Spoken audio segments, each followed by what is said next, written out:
泰国对我们中国的 F-31呢也表现出了兴趣。那么泰国有可能成为 FC-31的用户吗？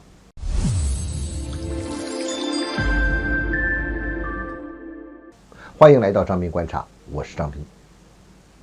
要是为长远上来看啊，看远了来说哈，泰国还真有可能成为 F-31的用户。好，咱们先说回他要买 F-35这一件事情啊。据美国的军事观察网站透露呢，说泰国空军的总司令透露出一个信息，想要美国呢8架 F-35，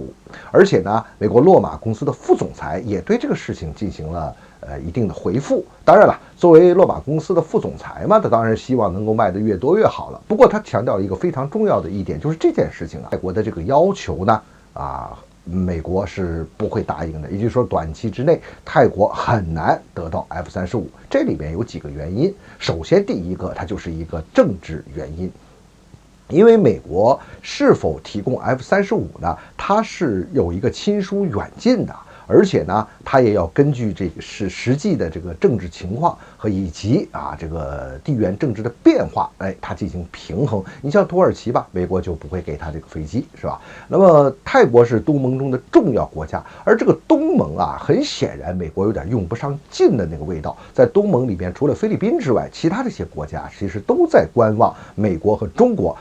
二者往博弈，最后会是一个什么结果？而东盟国家，特别是泰国，跟中国的关系相当的密切。那么在这么一种情况之下，美国不得不考虑这个政治因素。当然，他会给新加坡 F-35，但泰国这边可就不是这样了。这就涉及到第二个原因了，就是泰国和中国的关系呢是相当的密切啊。特别是在这个军事合作方面，那是多年的这个军事合作的伙伴了。咱们就从武器装备上来看，你看泰国就现在来说你像从这个 VT-4坦克到这071这个船坞登陆舰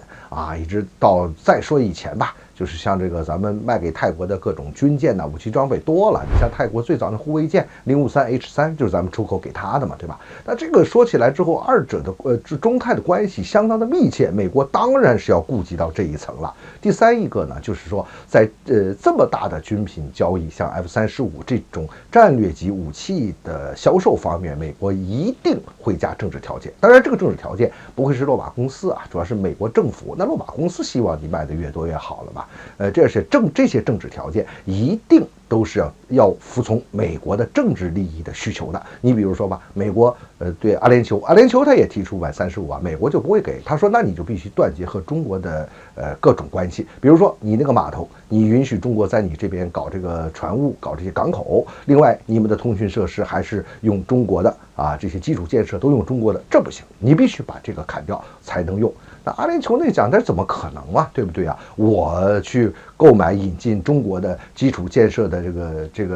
这些基础建设的技术以及设施，我们通信用中国的5G 技术，那跟你美国有什么关系是吧？我也没吃你们家的烤肉串是吧？这些政治条件附加之下呢，这个阿联酋呢也就拿不到美国的 F-35。所以呢，泰国这一件事呢，从目前的情况来看，想拿到美国的 F-35的话呢，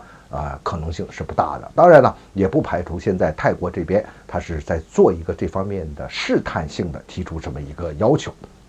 目前看来可能性不大，但是呢，咱们也不能否定，将来有什么变化的时候，也真有可能美国会提供 F-35给泰国。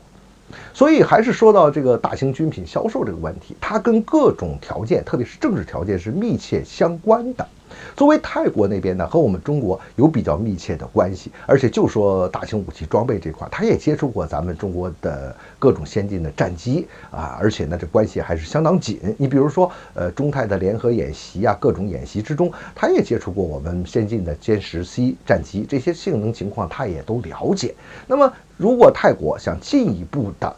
加强它的空军力量，未来也总是要从3代机到4代机，4代机到4代半，或者4代机到5代机，总要经历这么一个过程嘛，有这么升级一个过程嘛。这个4代机到5代机的时候，不像3代机到4代机，你4代机到5代机，你真是伸出手来数一数目前能够真正是提供这方面技术和产品的，也只有中美了。所以说呀，如果是未来我们和东盟的关系越来越密切的话，我们在地区的影响力越来越大的时候啊，那作为泰国，它要进行战机的更新换代的时候，就很有可能选择我们的产品。